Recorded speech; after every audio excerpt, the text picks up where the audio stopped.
दोस्तों, इस कहानी में हम बात करेंगे कि किस तरह जब हम सच्चे मन से भगवान को पुकारते हैं तो वह दौड़े चले आते हैं और हमारी पुकार जरूर सुनते हैं।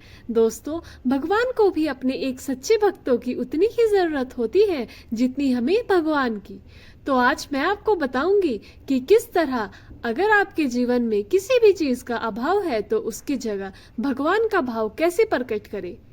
अगर आपके जीवन में कभी कोई कमी दूर नहीं हो पा रही, कोई परेशानी बहुत ज्यादा हो गई है, तो आप भगवान को कैसे अपने जीवन में ला सकते हैं।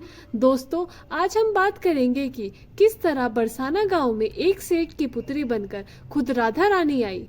दोस्तों, एक बार की बात है, बरसाना गांव में एक सेठ रहता था जो बहुत धनी था। उसके 3 पुत्र थे, परंतु उसकी कोई पुत्री नहीं थी। कुछ समय पश्चात उसकी पत्नी का देहांत हो गया और सभी पुत्रों की शादी हो गई।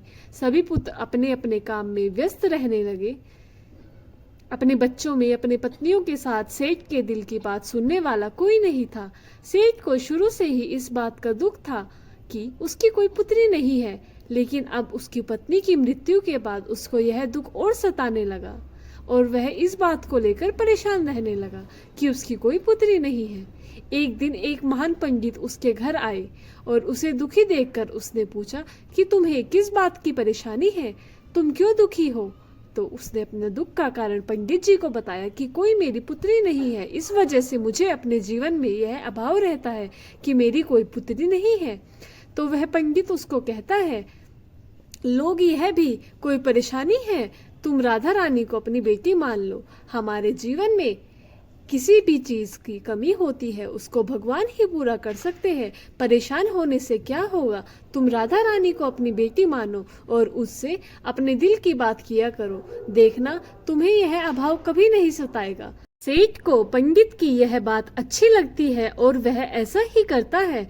राधा रानी की मूर्ति लेकर आता है और प्रतिदिन भोजन करने से पहले राधा रानी को भोग लगाकर फिर स्वयं भोजन करता है और सोने से पहले राधा रानी के साथ खूब बातचीत करता है। ऐसे ही करते करते वह दिल से राधा रानी को अपनी बेटी मानने लगता है और वह भूल ही गया कि उसकी कोई बेटी नहीं है। उसे इस बात का आभास होने लगा कि उसकी पुत्री सच में है और वह बहुत दिल से उसे अपनी पुत्री मानने लगा। जब तक वह बात ना करता, उसे भोजन ना खिलाता, उसका मन नहीं लगता और जब वह बात करता तो उसके मन को बहुत संतुष्टि मिलती, जैसे उसे पता नहीं क्या मिल गया हो। तो दोस्तों, एक दिन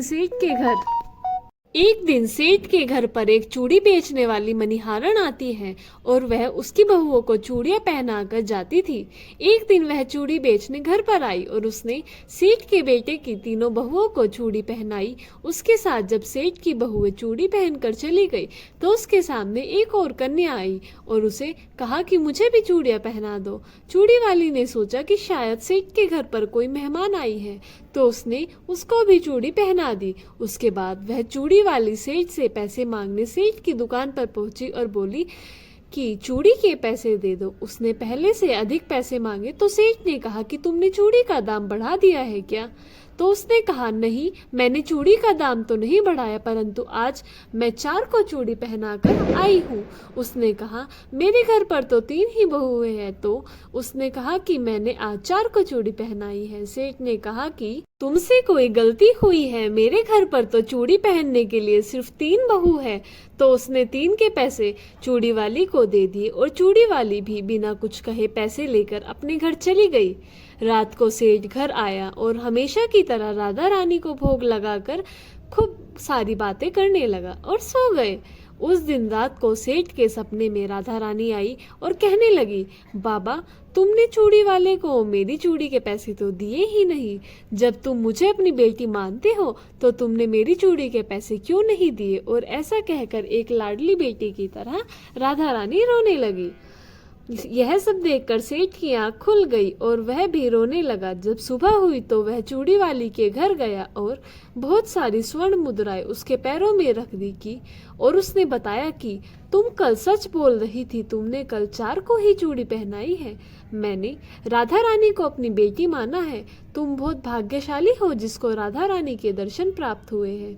मैं इतने दिनों से उनके दर्शन को तड़प रहा हूँ और तुमने एक बार में ही उनके दर्शन कर लिए। यह बोलकर रोने लगा और बोला कि तुम्हें चूड़ी को जो भी दाम चाहिए मुझसे मांग लो। यह सुनकर मणिहारण की आंखों में भी आंसू आ गए। उसने मन में सोचा, जब मुझे खुद राधा रानी के ही दर्शन हो गए हैं तो इससे ज़्यादा मुझे किस चीज़ की ज़रूरत है। और उसने सेठ के सामने हाथ जोड़कर कहा कि तुम्हारी वजह से मुझे राधा रानी के दर्शन हुए हैं, जिससे मेरा यह जीवन सफल हो गया और मुझे कुछ नहीं चाहिए। तो दोस्तों, देखा कि जब हम भगवान को दिल से पुकारते हैं, उनकी पूजा अर्चना करते हैं, तो वह कैसे हमारे पास दौड़े चले आते हैं। आशा करती हूँ आपको यह कहानी बहुत अच्छी लगी होगी और आप भी अगर किसी वस्तु को लेकर परेशान हैं तो भगवान से प्रार्थना कर सकते हैं, वह आपकी प्रार्थना ज़रूर सुनेंगे। अगर यह कहानी आपको अच्छी लगी तो वीडियो को लाइक करें, चैनल को सब्सक्राइब करें और आप सभी को राधे राधे, जय श्री राधे।